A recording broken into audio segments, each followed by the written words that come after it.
The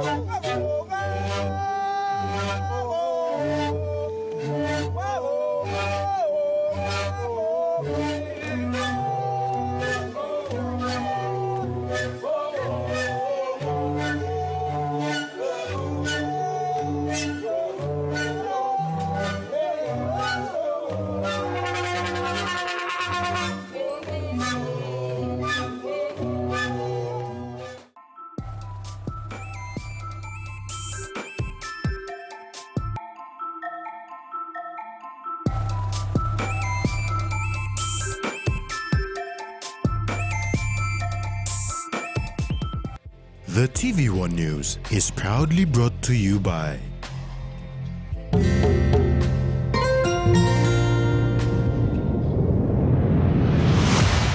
BSP, our bank, our people.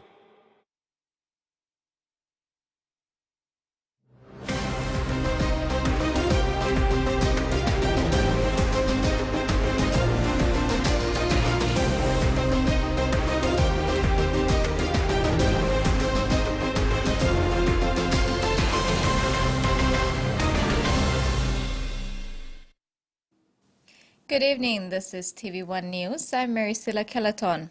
And I'm Jasmine Jack. Join me later in the bulletin for sports.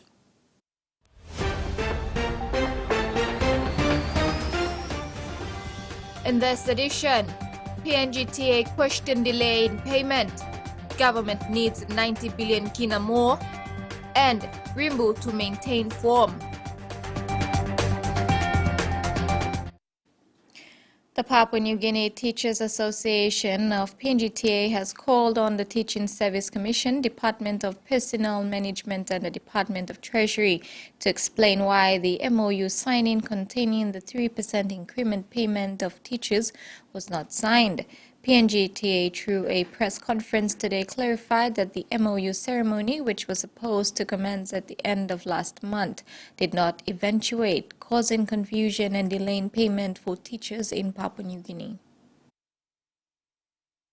The PNG Teachers Association is questioning why the MOU containing the new salary deal for 60,000 plus teachers, including the 3% increment, was not signed as per the letter from the Teaching Service Commission inviting the PNGTA to sign the MOU at the end of last month.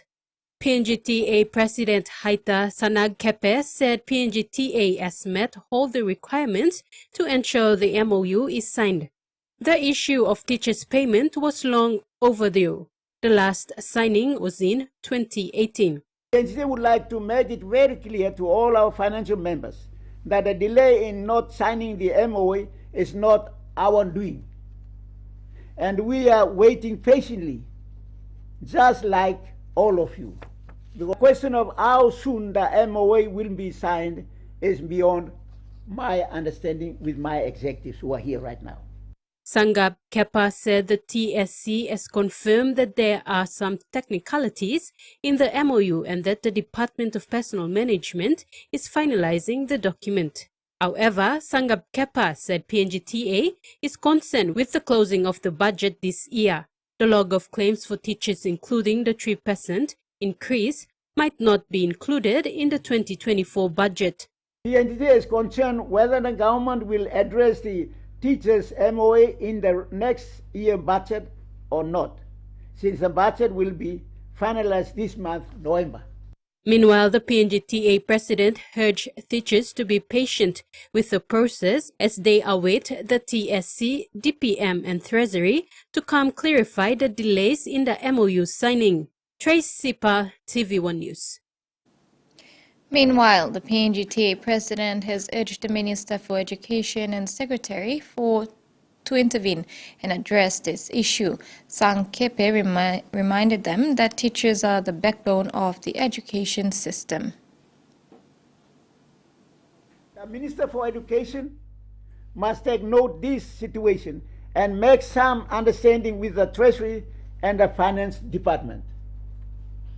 Also, I appeal to the Minister to see the Prime Minister to intervene, because other public servants, they paid already, nurses and doctors. Why not teachers in the country? We are human resource builders.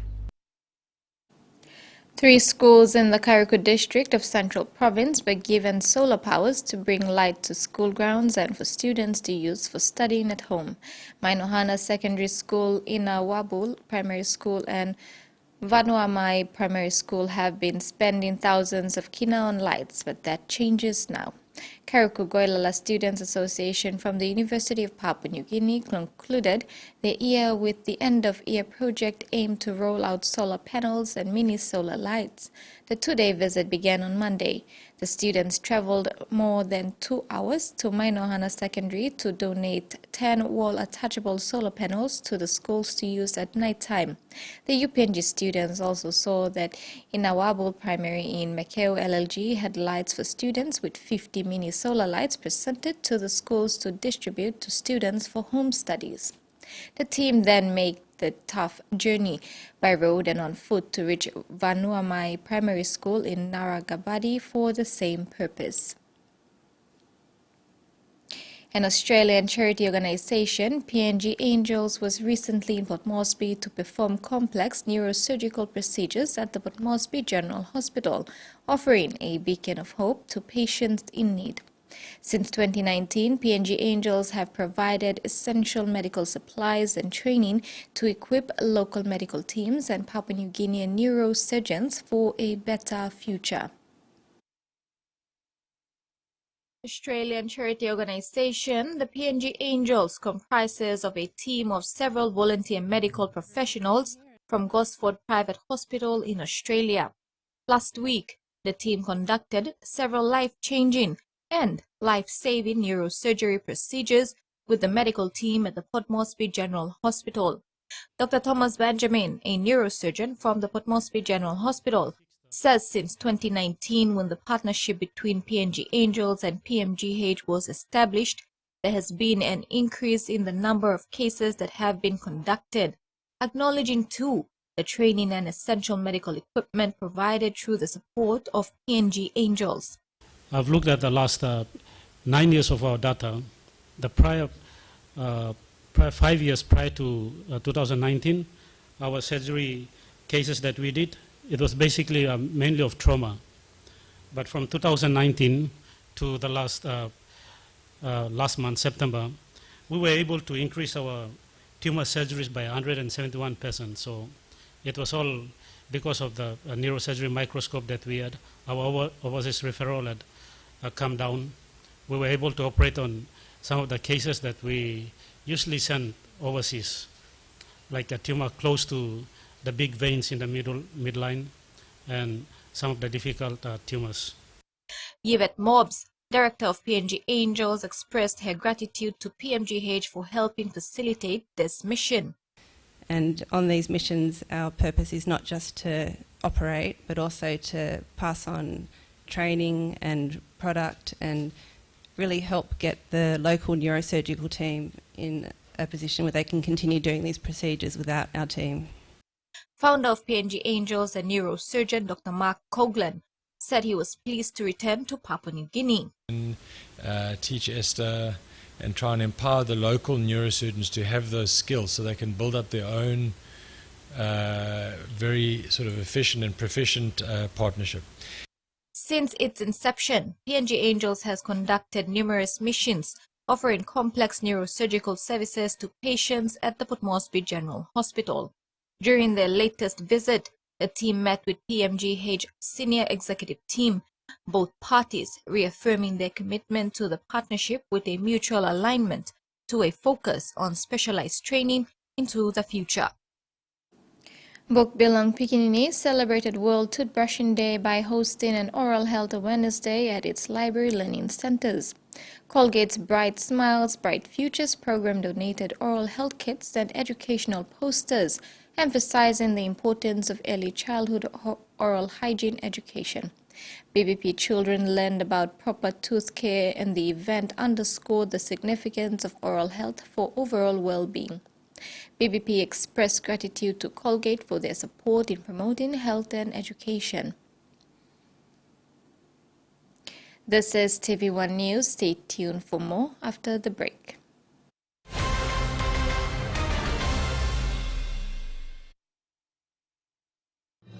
Experience a convenient and smarter way to do your banking with BSP Mobile Banking. You don't have to leave the office or your home to pay for bills. You can view your account balance, transfer funds, top up phone credits, or purchase easy paid units wherever you are.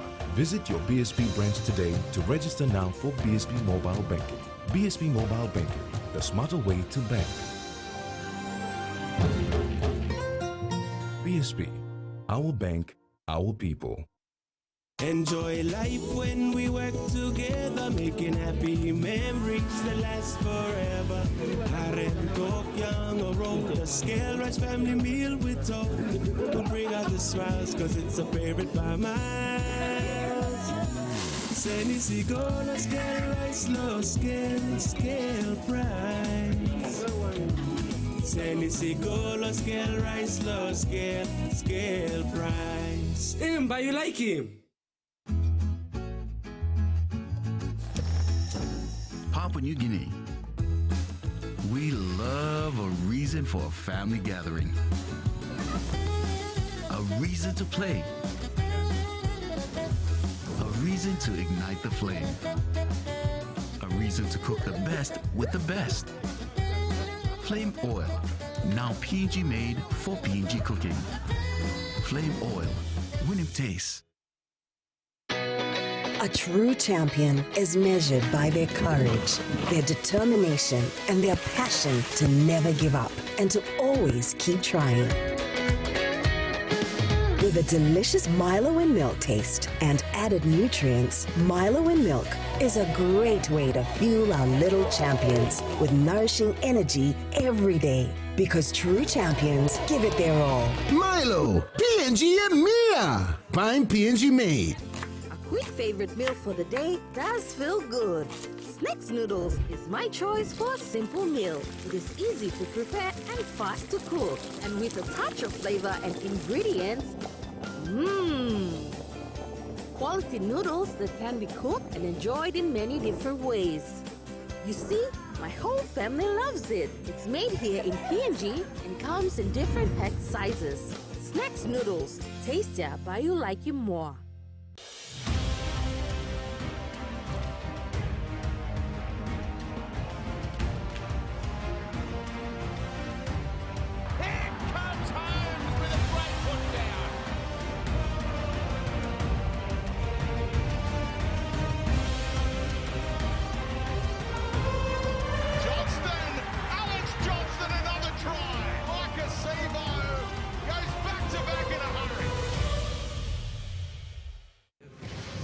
People have more money than God. Our ship is coming in. You'll see. Whose time is now. Let's do it. Let's go. But you're not to associate with him again. Bye.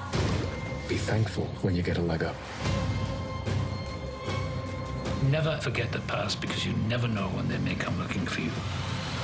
America, the land of dreams. Armageddon Time. Premieres Saturday, November 4th, 9 p.m. on HBO.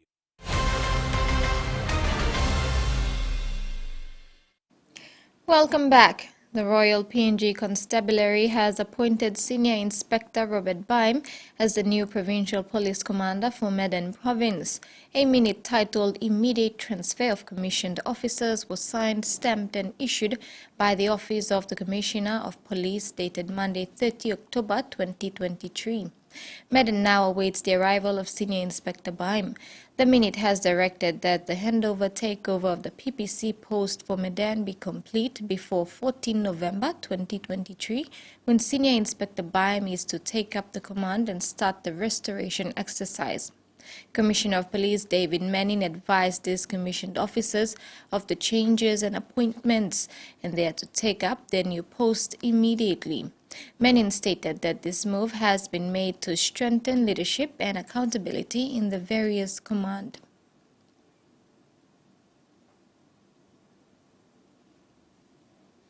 The Medium-Term Development Plan 4 has been framed to incorporate the national government's development agenda, which is to grow the economy to 200 billion kina, double both internal and external revenue, and create an additional 1 million jobs.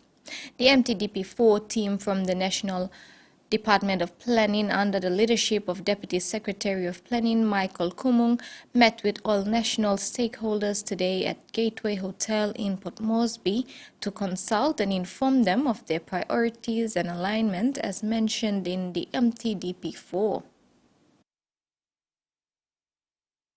Deputy Secretary Policy and Planning of the Department of Planning and Monitoring, Michael Kumung, has urged all national stakeholders to work towards the goals set in the Medium-Term Development Plan 4.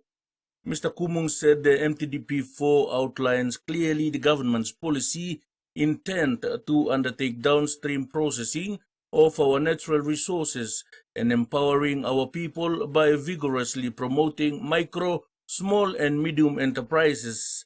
He added that the government is introducing new and innovative policies and programs in the MTDP4 that will skill and empower the youths to contribute to the country's economic development and nation building.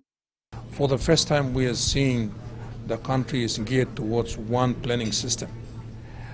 All the provinces for the first time are now talking about the provincial development plan, what the provinces need to do to deliver the goods and services for the people. For the first time, they're also sitting down with the district CEOs and district officers to map out the development need in that district. So it is getting very interesting in terms of alignment to make sure the overall objective of government is delivered in terms of service delivery, as well as identifying the economic potentials of our country.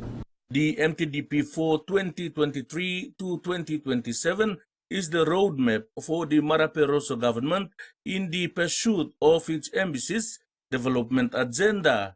MTDP4 outlines the government's strategic policies aimed at achieving three key developmental objectives: growing our economy to 200 billion kina by 2030, the creation of 1 million additional jobs, and improving the quality of life for all our people. The MTDP4 is notably different from past MTDPs as it clearly identifies sectoral targets, strategic priority areas, funding modalities, partnerships, implementation, and accountability structures that are underpinned by stringent monitoring and evaluation processes. There are 12 key strategic priority areas. They include strategic economic investment, connect PNG infrastructure, quality and affordable health care, quality education and skilled human capital, rule of law and restorative justice, and national security. Freddie Mo, TVWAN News. The National Airports Corporation has taken swift action to address concerns surrounding Mount Hagen Airport's pavement issues. NAC management recently conducted a review during the defects liability period, which revealed pavement failures. In response, the runway's length has been reduced to facilitate repairs by an independent contractor. The repair work began on October 2nd and is estimated to last up to 8 weeks, contingent on weather conditions. Consequently, during this repair period, a temporary downgrade of aircraft operations from Fokker 100 to Q400 or similar aircraft has been implemented at Mount Hagen Airport. This temporary downgrade also affects the Kua Airport with a reduced runway length. Mendi Airport, on the other hand, is nearing the completion of its construction. The government needs 90 billion kina to achieve a 200 billion kina PNG economy by 2030. In order to achieve this, Deputy Secretary Policy and Planning and Monitoring Michael Kumung said the government must not rely on the current ways of delivering goods and services and utilizing natural resources, but explore and chart new and innovative ways to address the constraints faced and harness the opportunities for economic growth and development. Speaking at the MTDP4 consultation workshop today in Port Moresby, Deputy Secretary Policy and Planning for the National Department of Planning and Monitoring, Michael Kumung, called on all the national stakeholders to work towards the government's goals in achieving a 200 billion kina economy by 2030. He said currently the country stands at 110 billion kina since independence in 1975. So the MTTV4 is basing the 110 billion economy as the baseline and projecting towards the Prime Minister's target of achieving 200 billion economy by 2030. That means we have a space of 19 billion new wealth that we must create in the space of 7 years. And 5 of these years falls within the MTTV4 period. So we have modeled that out to say that the MTTV4 will grow additional 54 billion to take us to 164 billion by 2027. And the remaining years leading up to 2030, we can work on the remaining. But Mr. Kumung said the government will undertake deliberate reforms in policies, legislations, and institutional structures to create an enabling environment for national transformation to achieve its goals. This will include introducing reforms on state-owned enterprises and development and implementation of new national policies for a national content and domestic market obligation, domestic downstream processing of PNG's natural resources, outsourcing of national monitoring and evaluation, compulsory national services, and digitalization of government systems. Mr. Kumon said it needs a collective approach from all stakeholders to achieve the goals and vision of the government stated in the MTDP4. The government aims to achieve a 200 billion kina PNG economy by 2030, create 1 million additional jobs, and to improve the quality of life for all PNG citizens. Freddie Mo, TVWAN News. The Gulf provincial government has expressed its support towards cocoa redevelopment in the province.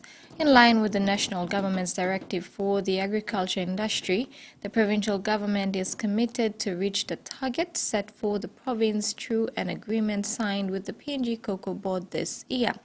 The Gulf provincial government had initially signed an agreement in 2018, but it was never progressed until it expired.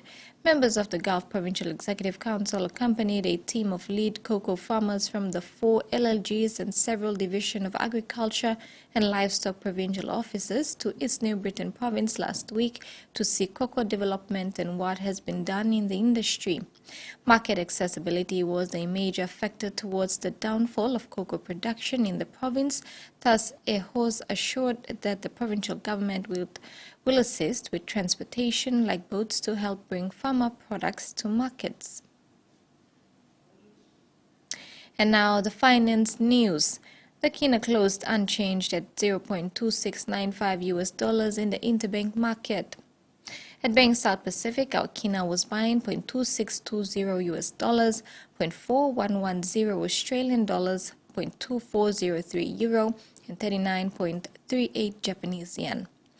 Looking at commodity prices at New York close, coffee, copper, palm oil, and copper closed higher, while gold, cocoa, and crude oil closed lower. And on the stock market, the Dow Jones closed higher, ASX closed higher, and all ordinaries closed higher as well. This is TV1 News. We'll have news from overseas when we come back. Stay tuned.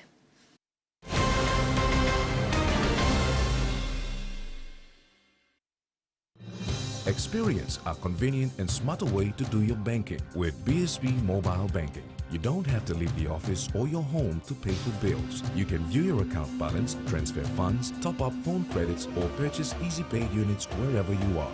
Visit your BSB branch today to register now for BSB Mobile Banking. BSB Mobile Banking, the smarter way to bank. BSB, our bank, our people. Hiya, Mama. You wait time, but me add him special flavor. Put in more flavor, put in more taste.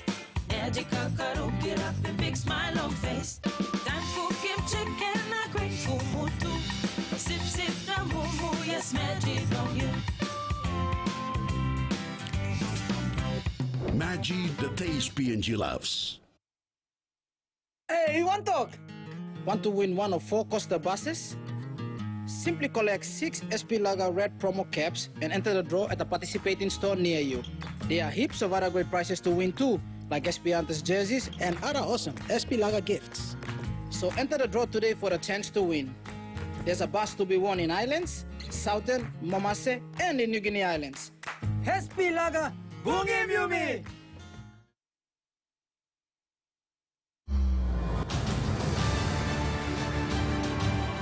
And Lachlan from directly in front. North Melbourne are on the board in this one.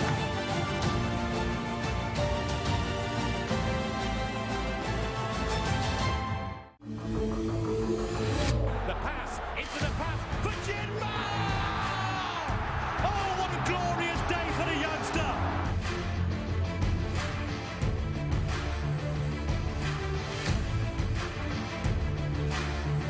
Garma with the stop, but it's hit off Felix Udukai. He's tried to stop it going over the line, but the goal's been given. Plenty of freedom. Thiago Tomash with his first Bundesliga goal wearing the colours of Wolfsburg. It's lights out and away we go. Perfect getaway for both Mercedes, and they could take the speed through the first few corners. Daniel Ricciardo makes contact there.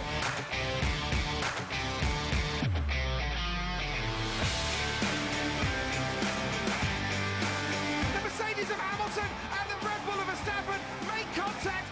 So who's going to get away? Wins the Sao Paulo Grand Prix. Yesterday, I was shot down and hunted by men that wanted to cut my head off. But none of that scared me half as much as what I saw in that bunker. Man down! It's here. Smile for the camera. The Lair.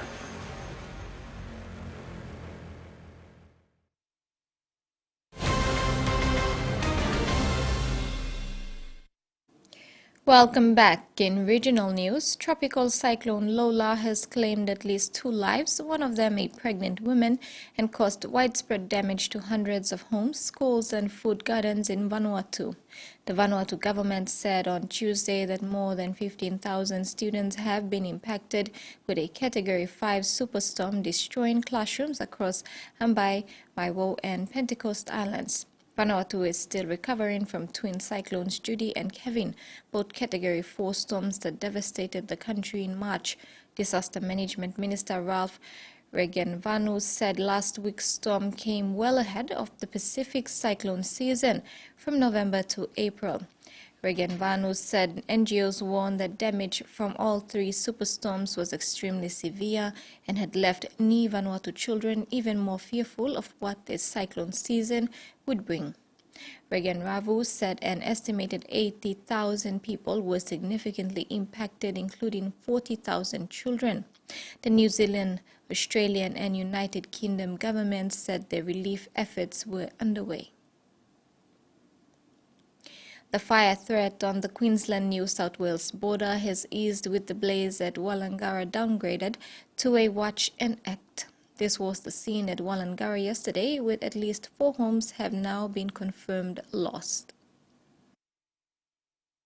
I'm here just a couple of kilometres north of the Queensland border near the twin villages of Wollongara and Jennings, but it doesn't matter which side of that imaginary line you're standing on, the landscape pretty much looks the same. It has been absolutely scorched. Bushfires roared through this part of the world late yesterday afternoon and overnight. Thousands of hectares of bush and pasture land have been badly burned. We've also spoken to some locals who returned to their homes late yesterday afternoon and realised that they didn't have time to do anything as far as saving their belongings were concerned. They just had to move to somewhere safe.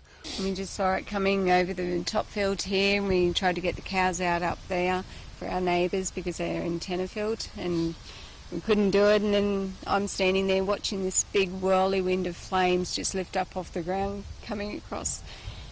I just called out to Clint and said, no, we've got to go. And, you know, we couldn't get the cows, luckily. They did survive, so but yeah, it was the most scariest thing we've ever experienced. Fortunately, we're not hearing about too many property losses, nor any loss of human life, thankfully.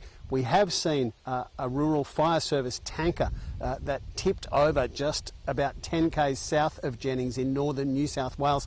That happened last night. 3 firefighters had to be cut from the wreckage. They were taken to hospital, but they've since been released uninjured. That is good news. The situation, though, is still fairly extraordinary. We've got 7 fires ringing the town of Tenterfield. Most of those are still at a watch and act status, and they are burning out of control. That's pretty sobering when you consider it's not even summer yet. Residents have begun returning to their homes on Queensland's Southern Downs after a bushfire swept through the area. Queensland's Western Downs, with crews confident they can keep this large blaze within containment lines. It's already burned through 24,000 hectares of bushland since it flared last Monday, with more than 53 homes lost. That number could still rise as crews are able to get into the fireground and continue assessing the damage today. There's hope that with this cool change in the weather that residents may be able to return to their homes either this evening or tomorrow. There is also help on the way from the south, with Victorian fire crews arriving in Queensland today. A strike team will be sent to Tara, but the rest of those crews will likely be deployed across the state where fires continue to burn. The commander of the Republic of Military Forces, Major General Rojon Kalonawal, says the RFMF is deeply concerned with the non-consultative approach taken by the government of Fiji in its recent decision to disapprove the United Nations resolution on Gaza. In a statement, Major General Kalonawal said the decision to disapprove the resolution without prior consultation has raised concerns about the potential risk and danger faced by Fijian soldiers serving in the region. The commander said the RFMF acknowledges the government's prerogative to make decisions regarding international affairs. However, consultation with relevant stakeholders, including the RFMF, was essential in determining positions on critical matters such as the UN resolution on Gaza. He said the RFMF has a proud history of contributing to international peacekeeping efforts, including deployments to the Middle East. Major General Kalonawal urged the government to recognize the importance of inclusive decision-making processes, particularly when matters have significant implications for military personnel.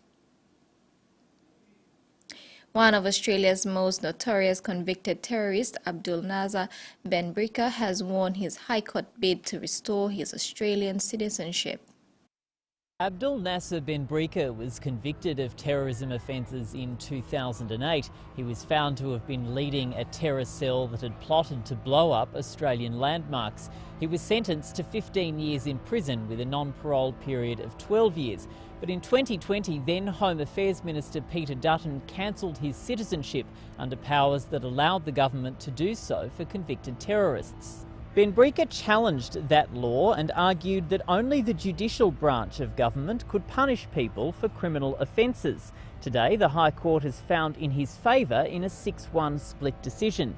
It's not only restored his citizenship, but found the law itself was invalid. We'll examine the ruling and respond appropriately. Quite clearly there was an issue with the former government's legislation, which is what this ruling relates to. But when it comes to the legal consequences, we'll seek advice for the ruling and respond appropriately. The now federal Liberal leader and former Home Affairs Minister Peter Dutton is overseas at the moment. We expect this afternoon to hear from the acting opposition leader Susan Lee. We're also waiting for a response from the now Home Affairs Minister Claire O'Neill. Had Ben Brika lost this High Court challenge, he would have likely faced deportation. His precise fate is unclear, but it's fair to say that this High Court decision makes it more likely that he may be released into the community. And that ends the news segment. Over to you, Jasmine. Thanks, Mary. We'll have news and sports after the break. Stay with us.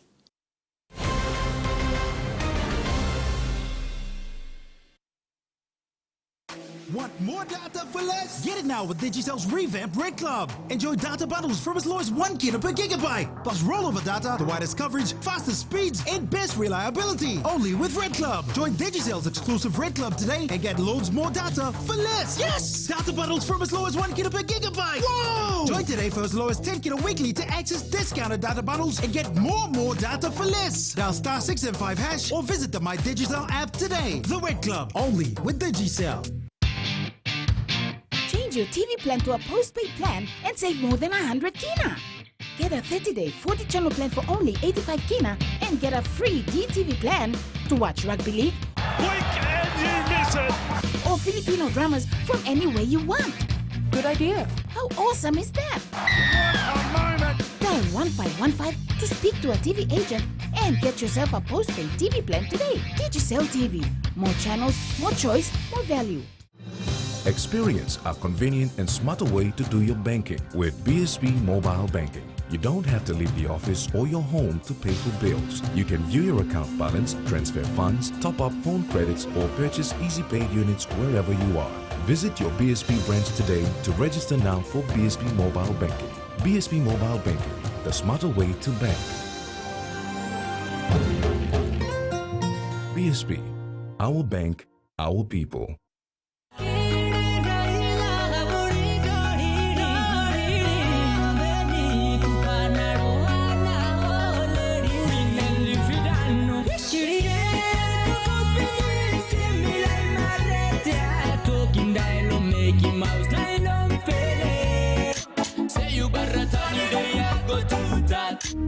Must give him poison love.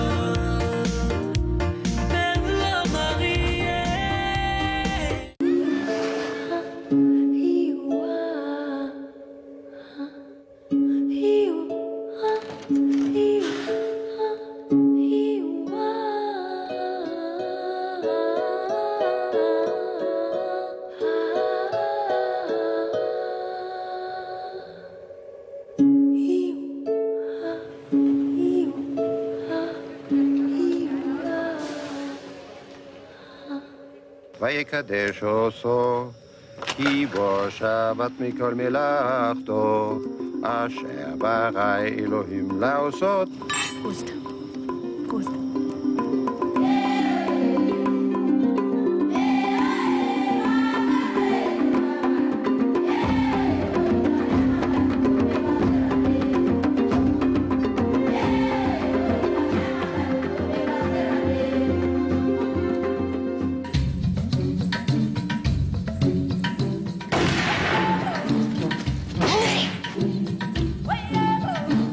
Will the Jewish pupils move to the sides, please, so that we can say together the Lord's Prayer? My father's salary is £6 a month. The school costs £5. Is it some kind of Jewish habit to talk about money all the time?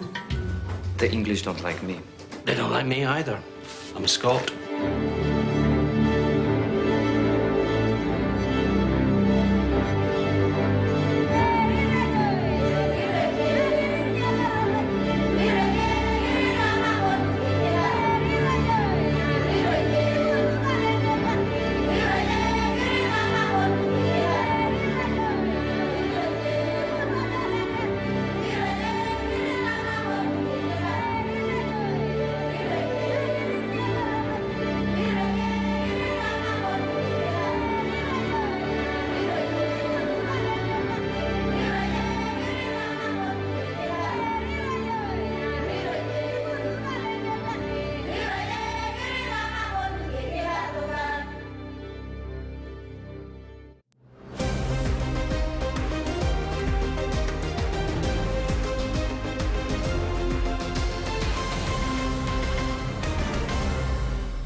Thanks for staying with us. In sports, rising PNG Kumul's number 9 Judah Rimbu has vowed to continue his outstanding form of late with another masterclass performance when he runs off the bench against the Fiji Bati in Sunday's Pacific Championships Bowl final at the Santos National Football Stadium in Port Moresby. The 22-year-old Southern Highlander is living his rugby league dream since he was slated to the PNG Hunter squad in 2019. Rimbu's eye-catching form at the last three international fixtures against Australia's PM13, Cook Islands and Fiji last week has earned praise from coach Justin Holbrook. Rimbu has an X-factor about him, especially his IQ and his ruck speed from dummy half to put the team on the front foot. Despite the loss on Sunday, Rimbu, who came off the bench as a sub for Ipape, was able to weave a bit of his own magic when he put a grubber through for Capinias to score a consolation try. When I started playing schoolboys, I wanted to play for Anthers. I made it 19, and yeah, it's an honor for me to, like early age, play for Kumuls. And I know there's more career side of me. I just have to be disciplined and just follow a bit by the rules and regulations and all that. And my goal is to break into probably NRL Super League. That's my biggest goal. So I just keep working hard, play good footy, and who knows, anything might happen along the way. Yeah, that's my goal. That's what the coaching staff want me to do. That's what the team wants me to do. They put me on the bench and just go out there and do your best. Make the teams on front foot, and then we just keep knocking on the door. Rimbu is looking forward to back himself up with another class performance in the bowl final on Sunday. A lot of things to work on for this coming week, and yeah, probably we'll turn things around. We look forward for the finals ball, so it's our own ground, and we look forward for Sunday's class. Out of adversity, Rimbu has taken those challenges with both hands and turned into a positive. He's promised he will continue to work hard to better his game. Terry Longwood, TV1 Sports.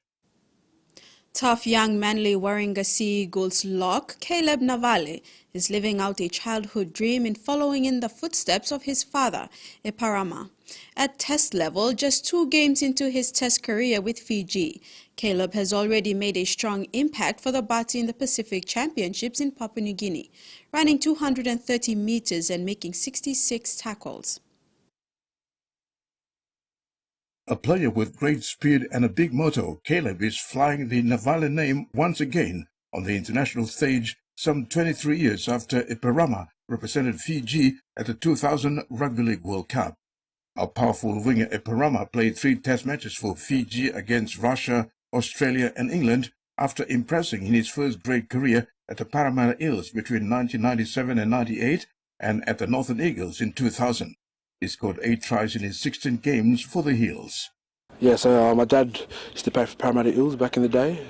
Grew up playing rugby, grew up in Orange, New South Wales, moved down to Sydney, started playing footy down there. Yeah, so it's been footy through my family the whole time, and yeah. No, it means a lot because make him proud. See his last name on the back of my jersey. It's good to see that meant so much to him, especially like following his footsteps, playing for the country, and have to keep doing it. Party lock Caleb Navale was the next man on the act when he crashed over in the 55th minute in the Bati's demolition of the Kumuls on Sunday. He said coming to PNG is a lifetime experience, and especially to play alongside his NRL idols Micah Sivo and Mikaele Ravalava. Yeah, no, it's been unreal. It's such a proud moment to wear the Fiji colours and represent my nation, especially here. Something different, and it's been enjoyable. Loved every moment. Yeah, it's been crazy. Like, see all the fans go wild about them, but it's been good. Being exposed to playing with the big timers, and it's been enjoyable. Caleb is ready to back himself up again this Sunday when Fiji face PNG in the bowl final at the Santos National Football Stadium. Terry Longwood, TV1 Sports. The PNG LNG Kumuls would be looking to regroup and turn things around when they back up against a confident Fiji Bati side in the final of the Pacific Championships Bowl this Sunday at the Santos National Football Stadium. While there's a number of changes to the bench and in the starting lineup, Kumuls coach Justin Holbrook is sticking with the bulk of players from last week's team. And it's crunch time for the PNG and the Fiji. Kumuls will have their backs against the wall this Sunday when they go again against the might of Fiji Bati in the ultimate bowl decider. After last week's big win, Fiji would be starting as favourites against the home team, who are ready to come out with all guns blazing to reverse the curse on their Melanesian rivals and restore some lost pride for their loyal fans and their country.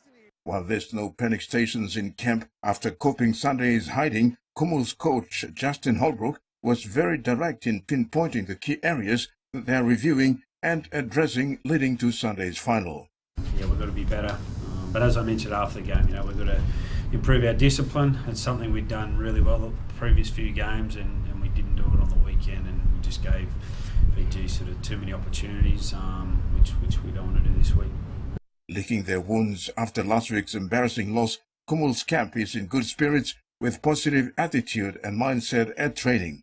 Coach Holbrook has also made some crucial changes to the bench, with Nixon Put and Junior Rob coming in for Wellington Albert and Kevin Apple, while Roderick Tai has recovered from a knee injury and will start at his regular centre position.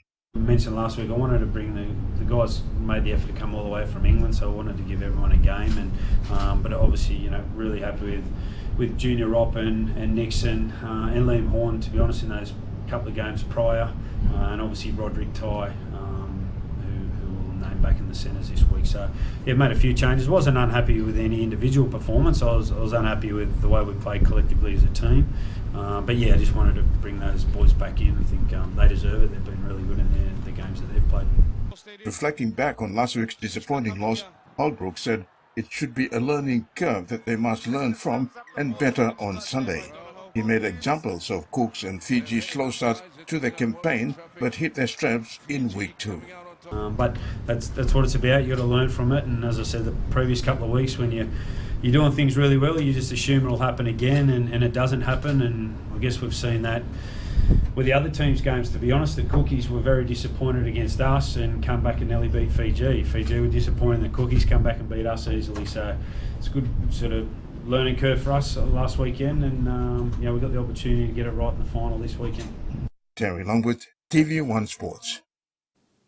In overseas, the 2 women who will lead Australia's Olympic and Paralympic teams to Paris 2024 have joined hundreds of other high-performance personnel at the Australian Institute of Sport in Canberra. The World Class to World Best conference is looking at innovations and changes required to continue to drive the success of Australia's elite athletes. I've got both chefs de mission with me, Kate McLaughlin from the Paralympic team and Anna Mears from the Olympic team. It's been so fascinating watching everything that's happening at this conference, but one thing that struck me that you said, Kate, was about the challenges that everybody faced in Tokyo and Beijing, the last 2 Olympics, which we're not going to have in Paris. But Paris comes with its own challenges because they want to be so environmentally friendly. No plastic water bottles, no air conditioning. That's not going to work for a Paralympic team, is it? No, look, it's something we're working with the organising committee on, because we've got 30% of our team who don't thermoregulate because of their impairment. So we've had to work closely with them to identify how we can actually make sure that their environment that they're training in is appropriate. So yeah, look, whilst sustainability is admirable, it's really important that we make sure accessibility isn't left behind as a result of sustainability. Which all comes down to the importance of communication, and in both of your roles that is vital. And I mean this in the nicest way. I always considered you as an athlete as a control freak, because you have to be, right? That's fair. But when you're the athlete in one sport, now you're the chef de mission for 32 sports, 36 disciplines, something like that. Yeah. Do you have to give up that control freak in your nature? Yeah, look, I'll probably be a terrible spectator, to be honest, of the sports. But what I'm actually enjoying is the change of that really hard, narrow focus of being an individual athlete within a sport in the environment of the Olympic Games to working with the team to create the environment for someone else to have success within that environment. So, yes, I think my children have taught me to let go of control a lot since I've been a retired athlete, and my joy now is really putting the focus in on someone else and their success, so that will help me relinquish control in some ways. But my job's just to really support the team and the athletes as best possible. You know, we often hear a lot of discussion about success, and one of the great things about seeing some of the behind-the-scenes discussions with high-performance managers, executives, coaches and everybody else involved in the back end of the machine, where the pointy end is the athlete, is that you get an understanding of the importance of all the stuff that happens in the lead-up, and that success is so fleeting. You're always described as a highly successful athlete. You had some great stats in there about your own career. Give us those. Yeah, a lot of people see me as extremely successful in an individual capacity. I've won 11 world titles, but I've actually lost a further 29 attempts. I have 2 Olympic gold medals, but I had 9 events over 4 Olympic Games that I contested. So I've actually lost more than I've won, and I retired from my sport the most winning. So that says a lot, that winning is actually really hard, really rare, and is well worth celebration when it comes, but winning doesn't come at a full stop at the gold medal. There are winning a silver, winning a bronze, winning by making the final, being a personal best, great show of sportsmanship, sportswomanship. And I think we even forget that making the team is a success, it's an achievement. It is a huge effort and over a long extended period of time going through competition, competing against the best in the world to just be a part of this team. And that's it for sports. Over to you, Maricela. Thanks, Jasmine. We'll now have the weather forecast.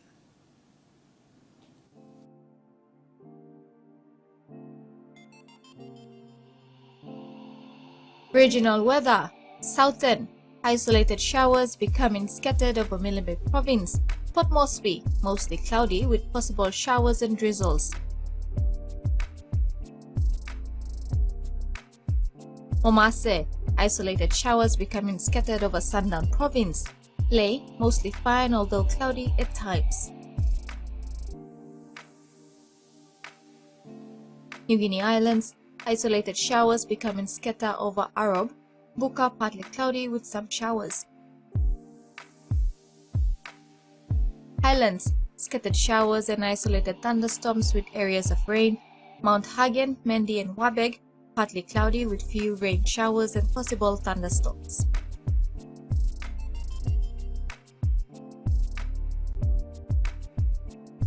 Ocean forecast. Coral and Solomon Seas, seas moderate to rather rough with southeast winds of 10 to 20 knots, reaching 25 knots.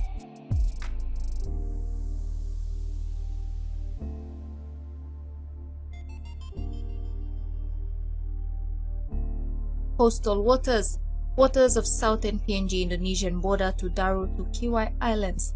Kerma, Yule Island, Hood Point to Samarai Islands, Cape Bogle and eastern and western Milibek Islands, seas 1 to 2 meters, rising to 2.5 meters over warning areas.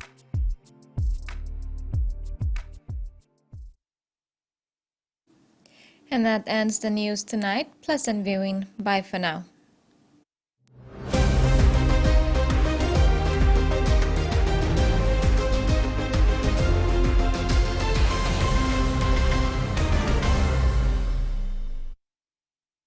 The TVWAN News was proudly brought to you by